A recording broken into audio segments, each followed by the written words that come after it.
Chapter 90. The Meeting. After Mercedes had left Monte Cristo, a gloomy shadow seemed to overspread everything. Around him and within him, the flight of thought appeared stopped. His energetic mind slumbered as does the body after extreme fatigue. "What?" said he to himself, while the lamp and the wax lights were nearly burnt out, and the servants were waiting impatient in the anteroom. "What? This edifice which I have been so long preparing, which I have reared with so much care and toil, is to be crumbled by a single touch, a word, even a slight breath? Yes, this self of whom I thought so much, of whom I was so proud, who had appeared so worthless in the dungeons of the Château d'If, and whom I had succeeded in making so great, will be but a lump of clay tomorrow. Alas, it is not the death of the body I regret, for is not that destruction of the vital principle the rest to which everything is tending, to which every unhappy being aspires, the repose of matter after which I so long sighed, and which I was seeking to attain by the painful process of starvation when Faria appeared in my dungeon? What is death for me but one step more towards repose? No, it is not existence then that I regret, but the ruin of my projects, so slowly carried out, so laboriously framed. Providence is now opposed to them when I most thought it would be propitious. It is not God's will they should be accomplished. This burden, almost as heavy as a world, which I had raised and had thought to bear to the end, was too great for my strength, and I was compelled to lay it down in the middle of my career. Oh, shall I then again become a fatalist, whom 14 years of despair and 10 of hope had rendered a believer in Providence? And all this because my heart, which I thought dead, was only sleeping, because it is awakened and beaten again, because I have yielded to the pain of the emotion excited in my breast by a woman's voice. Yet, continued the Count, becoming each moment more absorbed in the anticipation of the dreadful sacrifice for the morrow, which Mercedes had accepted, yet it is impossible that so noble-minded a woman should thus, through selfishness, consent to my death when in the prime of life and strength. It is impossible she can carry to such a point maternal love, or rather delirium. There are virtues which become crimes by exaggeration. No, she must have conceived some pathetic scene. She will come and throw herself between us, and what would be sublime here and will appear there ridiculous." The blush of pride mounted to the Count's forehead as this thought passed through his mind. "Ridiculous," repeated he, "and the ridicule will fall on me. I ridiculous. No, I would rather die." By thus exaggerating to his own mind the anticipated ill fortune of the next day to which he had condemned himself by promising Mercedes to spare her son, the Count at last exclaimed, "Folly, folly, folly! To carry generosity so far as to place myself as a mark for that young man to aim at. He will never believe my death was a suicide, and yet it is important for the honor of my memory, and this surely is not vanity, but a justifiable pride. It is important the world should know that I have consented, by my free will, to stop my arm, already raised to strike, and that with that arm, so powerful against others, I have struck myself. It must be. It shall be." Seizing a pen, he drew a paper from a secret drawer in his bureau, and traced at the bottom of that paper, which was no other than his will, made since his arrival in Paris, a sort of codicil, clearly explaining the nature of his death. "I do this, O my God," said he, with his eyes raised to heaven, "as much for thy honor as for mine. I have during 10 years considered myself the agent of thy vengeance, and other wretches, like Morcerf, a Danglars, a Villefort, even that Morcerf himself, must not imagine that chance has freed them from their enemy. Let them know, on the contrary, that their punishment, which had been decreed by Providence, is only delayed by my present determination, that although they escape it in this world, it awaits them in another, and that they are only exchanging time for eternity." While he was thus agitated by these gloomy uncertainties, these wretched waking dreams of grief, the first rays of twilight pierced his windows and shone upon the pale blue paper on which he had just traced his justification of Providence. It was just 5 o'clock in the morning when a slight noise reached his ear, which appeared like a stifled sigh. He turned his head, looked round him, and saw no one. But the sound was repeated distinctly enough to convince him of its reality. He arose, and quietly opening the door of the drawing-room, saw Heidi, who had fallen on a chair with her arms hanging down and her beautiful head thrown back. She had been standing at the door to prevent his going out without seeing her, until sleep, which the young cannot resist, had overpowered her frame, wearied as she was with watching so long. The noise of the door did not awaken her, and Monte Cristo gazed at her with affectionate regret. "She remembered she had a son," said he, "and I forgot I had a daughter." Then shaking his head sorrowfully, "Poor Heidi," said he. "She wished to see me, to speak to me. She has feared or guessed something. Oh, I cannot go without taking leave of her. I cannot die without confiding her to someone." He quietly regained his seat and wrote under the other lines, "I bequeath to Maximilien Morel, captain and son of my former patron Pierre Morel, shipowner at Marseille, the sum of 20 millions, a part of which may be offered to his sister Julia and brother-in-law Emmanuel, if he does not fear this increase of fortune may mar their happiness. These 20 millions are concealed in my grotto at Monte Cristo, of which Bertuccio knows the secret. If his heart is free, and he will marry Heidi, the daughter of Ali, Pasha of Yanina, whom I have brought up with the love of a father, and who has shown the love and tenderness of a daughter for me, he will thus accomplish my last wish. This will has already constituted Heidi heiress of the rest of my fortune, consisting in lands, funds in England, Austria, and Holland, furniture in my different palaces and houses, and which, without the 20 millions and the legacies to my servants, may still amount to 60 millions. He was finishing the last line when a cry behind him made him start, and the pen fell from his hand. "Heidi," said he, "did you read it?" "Oh, my lord," said she, "why are you writing thus at such an hour? Why are you bequeathing all your fortune to me? Are you going to leave me?" "I am going on a journey, dear child," said Monte Cristo, with an expression of infinite tenderness and melancholy, "and if any misfortune should happen to me—" The count stopped. "Well?" asked the young girl, with an authoritative tone the count had never observed before, and which startled him. "Well, if any misfortune happened to me," replied Monte Cristo, "I wish my daughter to be happy." Heidi smiled sorrowfully and shook her head. "Do you think of dying, my lord?" said she. "The wise man has said, 'It is good to think of death, my child.'" "Well, if you die," said she, "bequeath your fortune to others, for if you die I shall require nothing." And taking the paper, she tore it in 4 pieces and threw it in the middle of the room. Then, the effort having exhausted her strength, she fell, not asleep this time, but fainting on the floor. The count leaned over her and raised her in his arms, and seeing that sweet, pale face, those lovely eyes closed, that beautiful form motionless, and to all appearance lifeless, the idea occurred to him for the first time that perhaps she loved him otherwise than a daughter loves a father. "Alas," murmured he, with intense suffering, "I might then have been happy yet."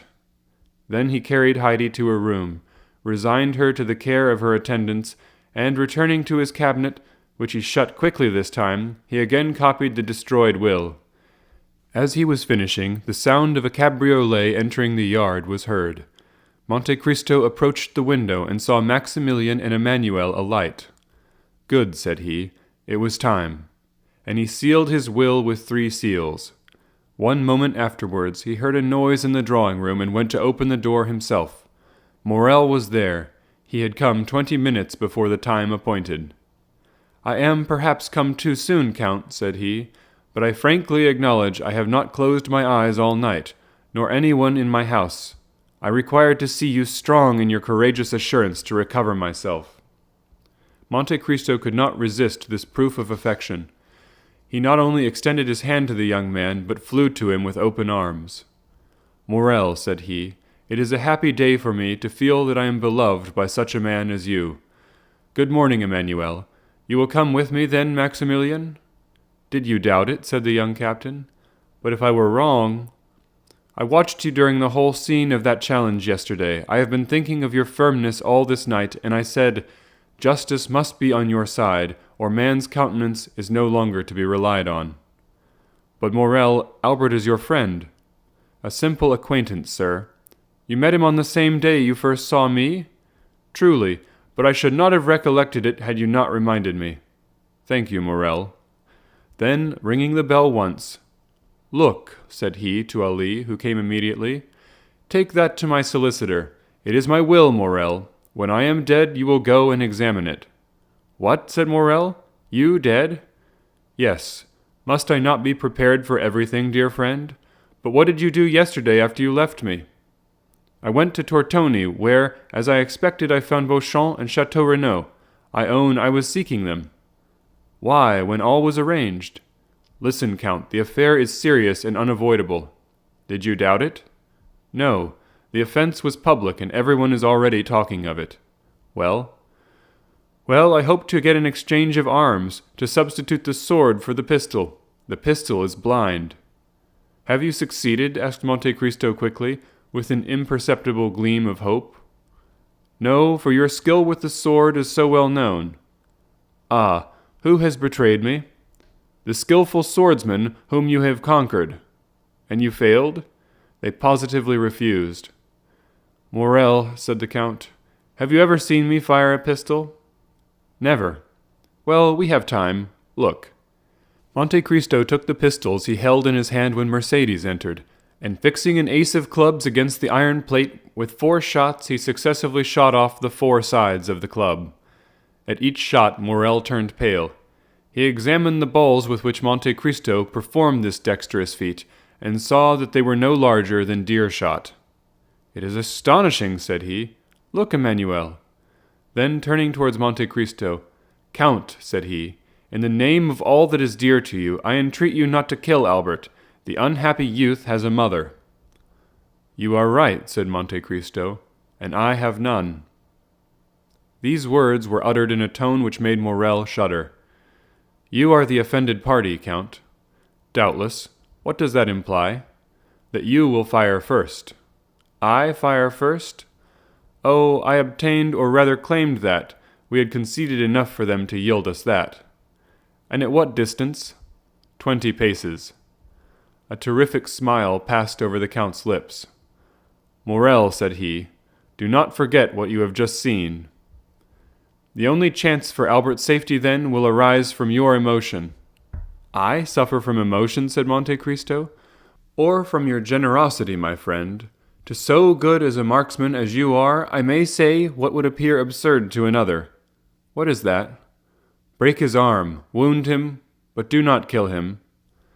"I will tell you, Morel," said the Count, "that I do not need entreating to spare the life of Monsieur de Morcerf. He shall be so well spared that he will return quietly with his 2 friends, while I— "And you?" "That will be another thing. I shall be brought home." "No, no," cried Maximilian, not knowing how to endure himself. "As I told you, my dear Morel, Monsieur de Morcerf will kill me." Morel looked at him in utter unconsciousness. "But what has happened, then, since last evening, Count?" "The same thing which happened to Brutus the night before the battle of Philippi. I have seen a phantom." "And that phantom?" "Told me, Morel, I had lived long enough." Maximilian and Emmanuel looked at each other. Monte Cristo drew out his watch. "Let us go," said he. "It is 5 minutes past 7, and the appointment was for 8 o'clock." A carriage was in readiness at the door. Monte Cristo stepped into it with his 2 friends. He stopped a moment in the passage to listen at a door, and Maximilian and Emmanuel, who had considerately passed forward a few steps, thought they heard him answer by a sigh, a sob from within. As the clock struck 8, they drove up to the place of meeting. "We are the first," said Morel, looking out of the window. "Excuse me, sir," said Baptistine, who had followed his master with indescribable terror, "but I think I see a carriage down there under the trees." Monte Cristo sprang lightly from his carriage and offered his hand to assist Emmanuel and Maximilian.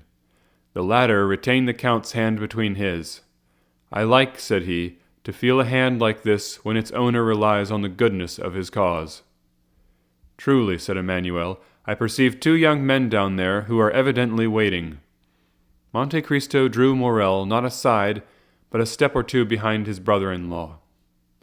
"Maximilian," said he, "are your affections disengaged?" Morrel looked at Monte Cristo with astonishment. "I do not seek your confidence, my dear friend. I only ask you a simple question. Answer it. That is all I require." "I love a young girl, Count." "Do you love her much?" "More than my life." "Another hope defeated," said the Count. Then with a sigh, "Poor Heidi," he murmured. "In truth, Count, if I knew less of you, I should think you were less brave than you are." "Because I sigh when thinking of someone I am leaving? Come, Morrel, it is not like a soldier to be so bad a judge of courage. Do I regret life? What is it to me, who have passed 20 years between life and death? Moreover, do not alarm yourself, Morrel. This weakness, if it is such, is betrayed to you alone. I know the world is a drawing-room from which we must retreat politely and honestly, that is, with a bow and all debts of honor paid. That is to the purpose. Have you brought your arms?" "I? What for? I hope those gentlemen have theirs." "I will inquire," said Morrel. "Do, but make no treaty, you understand me?" "You need not fear." Morrel advanced towards Beauchamp and Château Renaud, who, seeing his intention, came to meet him. The three young people bowed to each other courteously, if not affably. "Excuse me, gentlemen," said Morrel, "but I do not see Monsieur de Morcerf." "He sent us word this morning," replied Château Renaud, "that he would meet us on the ground." "Ah," said Morrel. Beauchamp pulled out his watch. "It is only 5 minutes past 8, said he to Morrel. "There is not much time lost yet." "Oh, I made no allusion of that kind," replied Morrel. "There is a carriage coming," said Château Renaud. It advanced rapidly along one of the avenues leading towards the open space where they were assembled. "You are, doubtless, provided with pistols, gentlemen. Monsieur de Monte Cristo yields his right of using his." "We had anticipated this kindness on the part of the Count," said Beauchamp, "and I have brought some arms which I bought 8 or 10 days since, thinking to want them on a similar occasion. They are quite new, and have not yet been used. Will you examine them?" "Oh, Monsieur Beauchamp, if you assure me Monsieur de Morcerf does not know these arms, you may readily believe your word will be quite sufficient." "Gentlemen," said Château Renaud, "it is not Morcerf coming in that carriage, it is Franz and Debray." The 2 young men he announced were indeed approaching. "What chance brings you here, gentlemen?" said Château Renaud, shaking hands with each of them. "Because," said Debray, "Albert sent this morning to request us to come." Beauchamp and Château Renaud exchanged looks of astonishment. "I think I understand his reason," said Morrel. "What is it?" "Yesterday afternoon I received a letter from Monsieur de Morcerf begging me to attend the opera." "And I," said Debray. "And I also," said Franz. "And we too," added Beauchamp and Château Renaud. "Having wished you all to witness the challenge, he now wishes you to be present at the combat." "Exactly so," said the young men. "You have probably guessed right." "But after all these arrangements he does not come himself," said Château Renaud. "Albert is 10 minutes after time." "There he comes," said Beauchamp, "on horseback at full gallop, followed by a servant."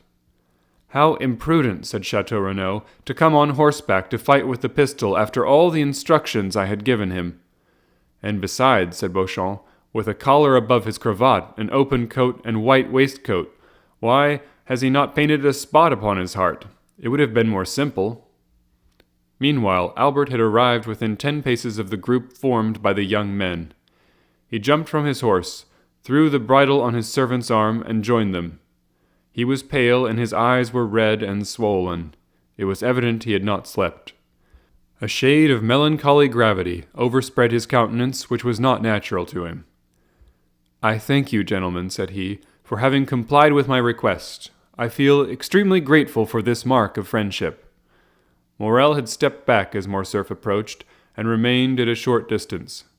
"And to you also, Monsieur Morrel, my thanks are due. Come, there cannot be too many." "Sir," said Maximilian, "you are not perhaps aware I am Monsieur de Monte Cristo's friend?" "I was not sure, but I expected it. So much the better. The more honorable men there are here, the better I shall be satisfied." "Monsieur Morrel," said Château Renaud, "will you apprise the Count of Monte Cristo that Monsieur de Morcerf is arrived, and we are at his command?" Morrel was preparing to fulfill his commission. Beauchamp had meanwhile drawn the box of pistols from the carriage. "Stop, gentlemen," said Albert. "I have 2 words to say to the Count of Monte Cristo." In private? Asked Morrel. No, sir, before all who are here. Albert's witnesses looked at each other. Franz and Debray exchanged some words in a whisper, and Morrel, rejoiced at this unexpected incident, went to fetch the Count, who was walking in a retired path with Emmanuel. "What does he want with me?" said Monte Cristo. "I do not know, but he wishes to speak to you." "Ah," said Monte Cristo, "I trust he is not going to tempt me by some fresh insult?" "I do not think such is his intention," said Morrel. The Count advanced, accompanied by Maximilian and Emmanuel. His calm and serene look formed a singular contrast to Albert's grief-stricken face, who approached also, followed by the 4 young people. When at 3 paces distant, Albert and the Count stopped. "Approach, gentlemen," said Albert. "I wish you not to lose one word of what I am about to have the honor of saying to the Count of Monte Cristo, for it must be repeated by you to all who will listen to it, strange as it may appear to you." "Proceed, sir," said the Count. "Sir," said Albert, at first with a tremulous voice, but which gradually became firmer, "I reproached you with exposing the conduct of Monsieur de Morcerf in Epirus, for, guilty as I knew he was, I thought you had no right to punish him. But I have since learned you have that right.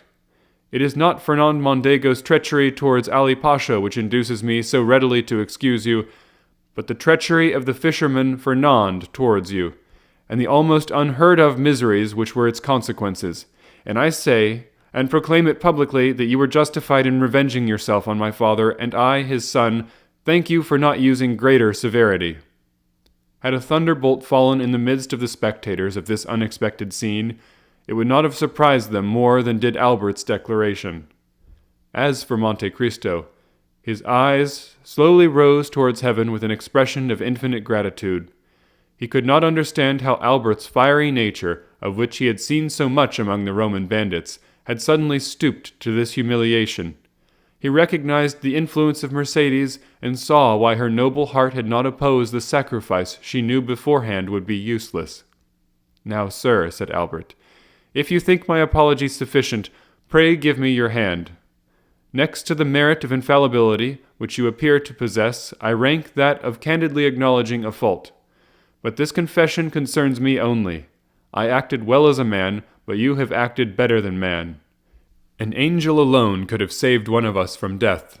That angel came from heaven, if not to make us friends, which alas fatality renders impossible, at least to make us esteem each other." Monte Cristo, with moistened eye, heaving breast, and lips half open, extended to Albert a hand, which the latter pressed with a sentiment resembling respectful fear. "Gentlemen," said he, "Monsieur de Monte Cristo receives my apology. I had acted hastily towards him. Hasty actions are generally bad ones. Now my fault is repaired. I hope the world will not call me cowardly for acting as my conscience dictated. But if anyone should entertain a false opinion of me," added he, drawing himself up as if he would challenge both friends and enemies, "I shall endeavor to correct his mistake." "What has then happened during the night?" asked Beauchamp of Château Renaud. "We appear to make a very sorry figure here." "In truth, what Albert has just done is either very despicable or very noble," replied the Baron. "What can it mean?" said Debray to Franz. "The Count of Monte Cristo acts dishonorably to Monsieur de Morcerf, and is justified by his son? Had I 10 Yaninas in my family, I should only consider myself the more bound to fight 10 times." As for Monte Cristo, his head was bent down, his arms were powerless. Bowing under the weight of 24 years' reminiscences, he thought not of Albert, of Beauchamp, of Château Renaud, or of any of that group, but he thought of that courageous woman who had come to plead for her son's life, to whom he had offered his, and who had now saved it by the revelation of a dreadful family secret, capable of destroying forever in that young man's heart every feeling of filial piety. "Providence still," murmured he. "Now only am I fully convinced of being the emissary of God."